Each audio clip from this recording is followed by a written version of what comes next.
नमस्कार, जय महाराष्ट्र. मी डॉक्टर अनिल फळे. अखेर मुख्यमंत्री देवेंद्र फडणवीस यांनी विधानसभेच्या पटलावर अशोक खरातचे सगळे काळे कारनामे उघड केलेले आहेत. हे उघड करत असताना त्यांनी जे धक्का दिलेला आहे महाराष्ट्राला, आणि महाराष्ट्राला नव्हे तर राजकारण्यांना जो धक्का दिलेला आहे तो काय आहे या व्हिडिओमध्ये आपण चर्चा करणार आहोत. तो धक्का असा आहे की त्यांनी पूर्ण या घटनेची क्रोनॉलॉजी सांगत असताना की पोलिसांनी कसा तपास केला, म्हणजे 18 फेब्रुवारी 2026 पासून तर आता आजपर्यंत म्हणजे 29 मार्च पर्यंत पोलीस कोठडी मिळालेली आहे खरातला. इथपर्यंत त्यांनी पूर्ण घटनाक्रम सांगितलं.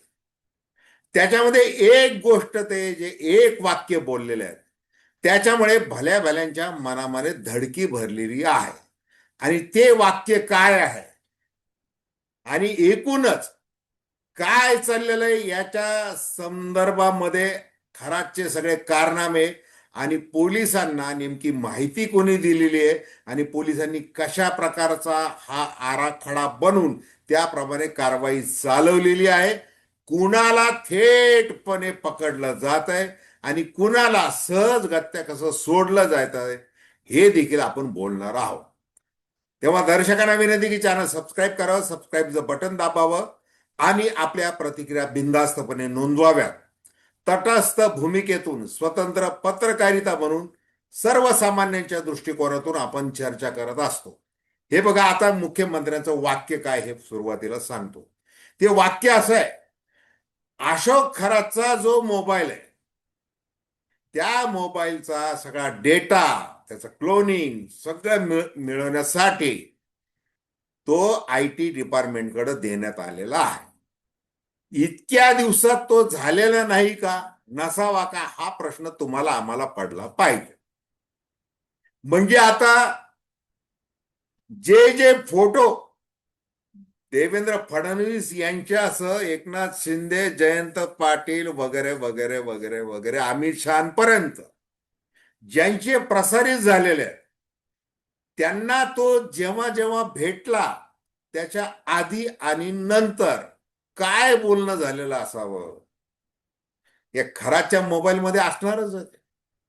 बरं, तो जर ते थेट या नेत्यांशी बोललेला नसेल तर मग त्यांच्या OSD बोललेला असेल, खाजगी सचिवाशी बोललेला असेल आणि मग ते फोटो प्रसारित निघालेले आहेत हे लक्षात घ्या.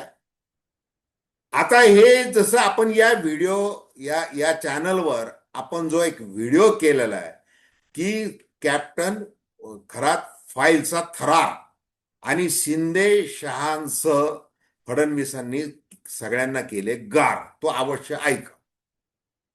आता याच्यामधलं केवळ राजकारण म्हणून बघायचंय काय, महाराष्ट्रामध्ये कशा प्रकारचे हे भोंदूगिरी चालते, लिंगपिसाट काय काय करू शकतात याचा निपटारा पाडायचा की कशाचं पाडायचं. घाण दोन्ही ठिकाणी झालेली आहे, सामाजिक क्षेत्रामध्ये झालेली आहे आणि राजकीय क्षेत्रामध्ये देखील झालेली आहे. महिलांचं आयुष्य धोक्यामध्ये आहे. गंडे दोऱ्यांपासून काळ्या जादू पर्यंत काय काय उद्योग अशोक खरातने केलेले हे महाराष्ट्रासमोर आलेला आहे. मग तो जो उद्योग करायचा त्यांनी जे केलेले आहेत म्हणजे अगदी महिलांच्या योनीमध्ये बोट घालून, त्यांना लघवी पाजून, त्यांना वश करून कशा कशा प्रकारे त्यांनी उद्योग केलेला आहे. वय 67 वर्षाचं आहे. मग मुलगी पाहिली नाही, विवाहित महिला पाहिली नाही, गर्भवती महिला पाहिली नाही, कुणाला त्यांनी सोडलं नाही. म्हणजे जसं देवेंद्र फडणवीस यांनी सभागृहामध्ये माहिती दिली की त्या पतीला बाहेर बसवलंय, आतमध्ये पत्नीवर त्यांनी हा उद्योग केलेला आहे, हे सगळं सांगितलं ते. म्हणजे इतका नीचपणा केलेला.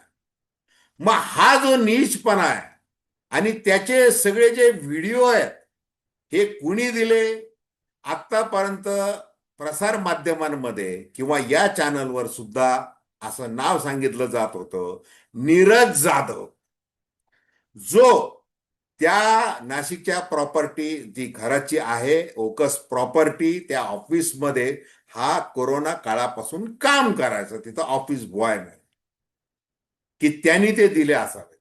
परंतु आज मुख्यमंत्री देवेंद्र फडणवीस यांनी कुणी व्हिडिओ दिलेले याचं नावच सांगितलेलं आहे, आणि त्याचं नाव आहे योगेश भालेराव, असं नाव आहे. आणि त्याला संरक्षण देण्यात येणार आहे असं त्यांनी देखील सांगितलेलं आहे. आता अनेक साक्षीदार आहेत. बरं, आता या योगेश भालेरावने 35 व्हिडिओ दिलेले आहेत.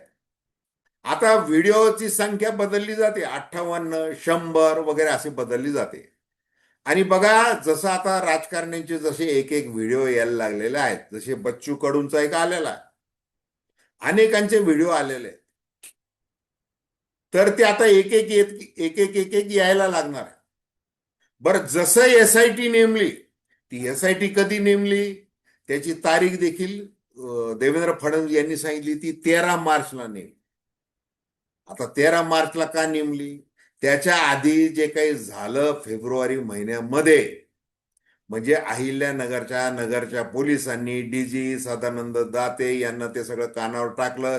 हे सगळं भयानक आहे, पालकमंत्री राधाकृष्ण विखे तुम्ही देखील ऐका, तुम्हाला ते ऐकवतो. आणि मग त्याची सगळी चर्चा झाली, आणि मग ही एसआयटीची एसओपी ठरली की कोणत्या पद्धतीने जायचं. तर ते 13 मार्चला तेजस्विनी सातपुते यांची नेमणूक झाली, जाहीर झालं नंतर 20 मार्चला. त्या 7 दिवसांच्या दरम्यान हे सगळं गोळा केलं गेलं. आणि मग जसं सुरुवातीला आपण म्हटलं की क्रोनोलॉजी, कसं कसं यांचं काय काय घडलेलं आहे. म्हणजे वावी पोलीस ठाणं, सिन्नर तालुक्यात, नाशिक ग्रामीण मध्ये, तिथे गुन्हा दाखल झाला. आणि कोणाच्या फिर्यादीवरून दाखल झाला? तर तो अशोक खरातच्या फिर्यादीवरून दाखल झाला. काय गुन्हा दाखल झाला होता? तो परब आणि जासूद, राजेंद्र जासूद, म्हणजे एक भायखळ्याचा एक पुण्याचा, यांच्या विरुद्ध तो गुन्हा दाखल झाला. काय होतं त्याच्यामध्ये हे होतं की 5 कोटी रुपयाची खंडणी मला मागितलेले, ब्लॅकमेलिंग केलं जात आहे, असा प्रकारचा तो गुन्हा. मग जसं फडणवीस यांनी सांगितलं की ज्या वेळेला चेक केला मोबाईल यांचा, कोणाचा? खरातांचा, त्यावेळेला त्याच्यावर काही सापडलं नाही. पण व्हॉट्सअपवर किंवा त्यांचं जे काही झालेलं आहे, म्हणजे व्हॉट्सअपवरून जसं कॉल झाले वगैरे वगैरे, ते सगळे स्क्रीनशॉट वगैरे त्यांनी ते दाखवले. आता हे झालं. त्याच्यानंतर नीरज जाधवच्या विरुद्ध 18 फेब्रुवारी 2020ला गुन्हा दाखल झाला शिर्डीला. आणि त्याच्याही आधी, खरं तर डिसेंबर पासून हे सगळं चाललेलं आहे. ती तारीख यायची आधी की जसं मुख्यमंत्र्यांनी 18 फेब्रुवारी 2026 सांगितलं, आणि एक खरी तारीख ती 29 डिसेंबर 2025, हे लक्षात घ्या. तेव्हापासून हे चालू आहे. परंतु 18 फेब्रुवारी पर्यंत ते सगळं तपास करणं, नीरज जाधव वगैरे ते सगळं चालू होतं. मग दरम्यान काय झालं? दरम्यान आपल्या राष्ट्रवादी काँग्रेसच्या महिला प्रदेशाध्यक्ष, अजूनही आहेत त्या पदावर, रुपाली चाकणकर, यांनी आपला रुतबा तिथं खर्च केला. त्याच्यामुळे तो गुन्हा नोंद व्हायला वेळ लागला. मग ती महिला, मग त्या महिलेनी सांगितलं पोलीस मला भलतंच विचारतात आहे, मग त्यांनी ती तक्रार केली. मग ते सगळं काय झालं याच्यावर आपण ते सगळं बोललेलो.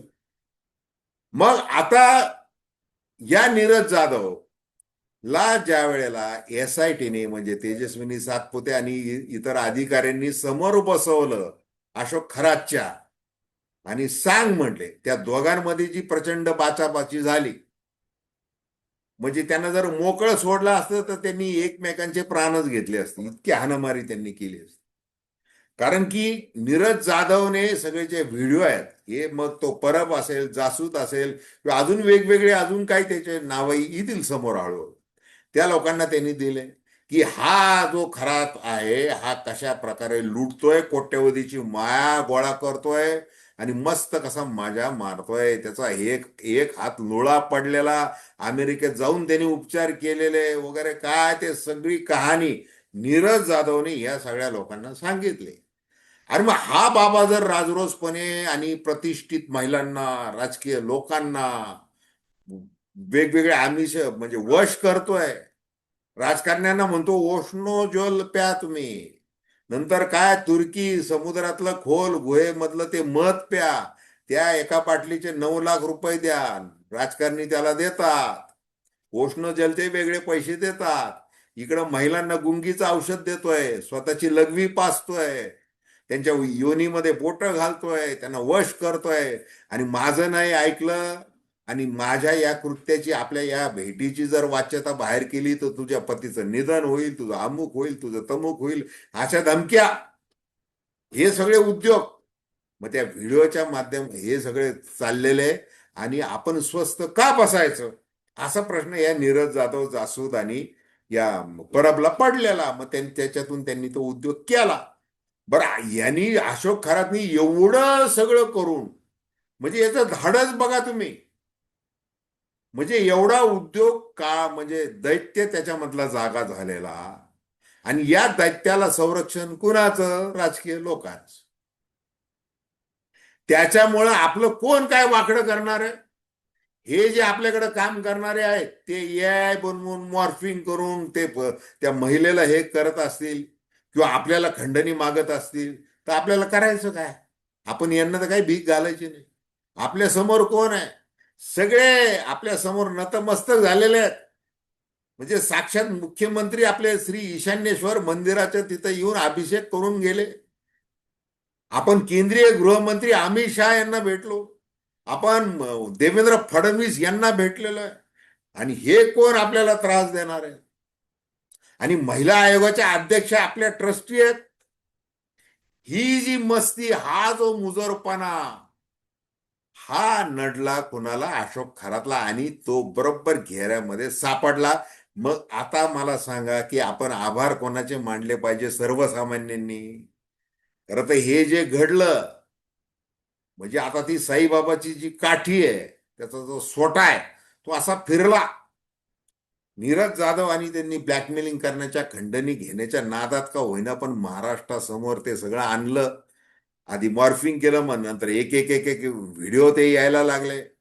आणि सरकारवाडा पोलीस ठाण्यामध्ये ज्या महिलेनी तक्रार केली वगैरे ते असेल की कसं त्यांनी 2020 पासून कसं हे केलेलं आहे, ते सगळं जे समोर आलं. आणि मग शासनाने जर दखल घेतली तर, नसती तरच नवल आहे. आणि पोलिसांना ज्या वेळेला हे सगळं लक्षात आलं की याच्यामध्ये राजकीय दबाव पण आहे, आपल्याला फोन येतात ते धमक्यांचे, महिला आयोगाच्या अध्यक्ष आपल्याशी बोलतात ते काय करायचंय नेमकं, आणि त्याचा सल्ला घेतला गेला आणि मग पुढं ते सगळं घडलं. आणि याच्यामध्ये जसं आपण म्हटलं की कर्तव्यदक्ष मुख्यमंत्री देवेंद्र फडणवीस यांनी अतिशय सांगितलं, पोलिसांना पूर्ण स्वातंत्र्य दिलं की तुम्ही हे सगळं तपासा, कुणालाही सोडू नका. आणि आज विधानसभेच्या पटलावर त्यांनी पुन्हा एकदा याचा पुनरुच्चार केलेला आहे, जाणीवपूर्वक केलेला आहे की खरातला ज्यांनी ज्यांनी कुणी कशा कशा प्रकारची मदत केलेली असो त्याला सोडणार नाही, असं ते म्हटलेलं आहे. हे फार महत्वाचं वाक्य आहे. मग ते मोबाईल, आपण जो मुद्दा बोलतोय तो मोबाईल आणि हे सगळं बोलणं, त्याच्यानंतर प्रॉपर्टी जी काही वाचून दाखवली त्यांनी, तर त्याच्यामध्ये पनवेलची जागा, 40 गुंठ्यांची जागा, इथपासून अनेक प्रकारचा तपशील त्यांनी दिलेला आहे. त्याची संपत्ती बघा, काय काय संपत्ती सांगितली त्यांनी. खरात याच्याकडे 12 तोळे, तर त्याच्या पत्नीकडे 20 तोळे सोनं, पत्नीच्या नावाने असलेल्या डीमॅट अकाउंटवरून 1 ते 2 लाखांची गुंतवणूक, 5 बँक खाती, आरोपीकडे 40 कोटी 87 लाख रुपयांचे बाजार मूल्य आहे एकूण सगळं. तसेच मिरगाव तालुका सिन्नर जिल्हा नाशिक येथे 33 एकर जमीन स्वतःच्या नावावर, मिरगावमध्ये फार्म हाऊस, पाथर्डी गाव, गव्हाणे गाव तालुका नाशिक येथे 10 एकर जमीन, सिन्नरमध्ये 6 एकर जमीन, शिर्डी तालुका राहता जिल्हा अहिल्यानगर येथे 4.5 एकर जमीन स्वतःच्या नावे, काकडी तालुका राहता शिर्डी विमानतळ येथे 5.5 एकर जमीन, पाथर्डी फाटा नाशिक येथे 800 स्क्वेअर फुटाचा एक प्लॉट, ओझर येथे 4 गुंठ्यांचे 4 प्लॉट, आडगाव तालुका जिल्हा नाशिक 5 गुंठ्यांचा प्लॉट, पनवेलमध्ये 40 गुंठ्यांचा प्लॉट, कॅनडा कॉर्नर नाशिकमध्ये 189 स्क्वेअर फुटाचे कार्यालय आहे. आणि तर संगमनेर जिल्हा अहिल्यानगर येथे मुलगी सृष्टी हिच्या नावावर 11 गुंठ्यांचा प्लॉट आहे. पुण्यात मुलीच्या नावावर प्लॉट आहे. नाशिक मधील कर्मयोगी नगर मध्ये एक बंगला, शिर्डीमध्ये पार्टनरशिप मध्ये साई सिल्वर मंगल कार्यालय सिन्नरमध्ये 5 जणांमध्ये मिळून 6 एकर जमीन वगैरे वगैरे ते सगळं असं म्हटलेलं आहे. आता 29 मार्च पण पोलीस कोठडी आहे. मग आता त्याला काठ्याने झोडपलं, त्याच्या ढुंगणावर मारलं का, त्याला बर्फाच्या लादीवर ठेवलं, काय जे केलं असेल, आणि ते करायलाच पाहिजे. 7 दिवस त्याच्याकडून एवढं वधून घेतलेलं आहे. आज तो म्हणाला कोर्टामध्ये, अशोक खरा, की ते वाघ नाग वगैरे काय हे मला काही माहिती नाही, आणि मी जेव्हा जेव्हा त्या मंदिरात गेलो तर 100-150 लोक तिथं असायचे, आणि मी श्रावणी सोमवारीच तिथं जायचो असं वगैरे त्यांनी ते काहीतरी 5 वाक्य तो थातूर मातूर बोलला.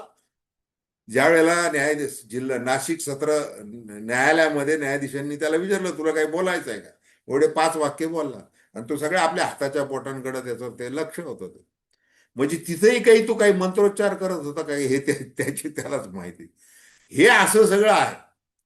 आता मग कसं आहे की ज्या वेळेला देवेंद्र फडणवीस मुख्यमंत्री म्हणून सभागृहामध्ये बोलायला सुरुवात केली, त्यांनी सांगितलं की बाबा खरात विषय सगळ्यांनाच ऐकायचा आहे असं म्हणत त्यांनी ते सगळा तो 20-25 मिनिटं त्यांनी पूर्ण ती प्रेस नोट वजा त्यांनी त्यांचं जे निवेदन आहे ते पूर्ण वाचून दाखवलेलं महाराष्ट्र.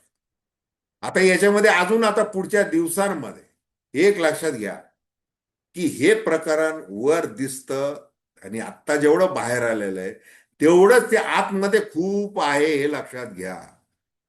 आणि मग याच्यामधून जे राजकीय वार होतील, आणि राजकारणामध्ये कसं असतं, कमरेखालचे वार करायचे असतात, कारण ते राजकारणामध्ये म्हणजे कप कट कारस्थान सगळं माप असतं. आणि आता कोण कसा याचा फायदा घेतोय हेच महाराष्ट्राला बघायचं आहे. आणि ज्या प्रकारे एकमेव राजकारणी राज ठाकरे यांनी जे काही पोस्ट केलेली आहे ती पोस्ट फार महत्वाची आहे. आणि त्यांनी त्या पोस्टमध्ये असं म्हटलेलं आहे की माझ्या असं कानावर आलेलं आहे की कुणाचं तरी जेवढं वर्चस्व वाढतंय त्यामुळं हे याला अजून हवा दिली जात आहे का, असं देखील हे वाक्य फार महत्वाचं आहे. त्या वाक्याचे अनेक अर्थ आहे, त्याच्यावर सुद्धा आपण थेटपणे विश्लेषण करत राहू. तुर्तास धन्यवाद. तर हा व्हिडिओ आपल्याला आवडला असेल अवश्य शेअर करा, सबस्क्राईब करा, आणि आपली प्रतिक्रिया बिनधास्तपणे नोंदवा. धन्यवाद.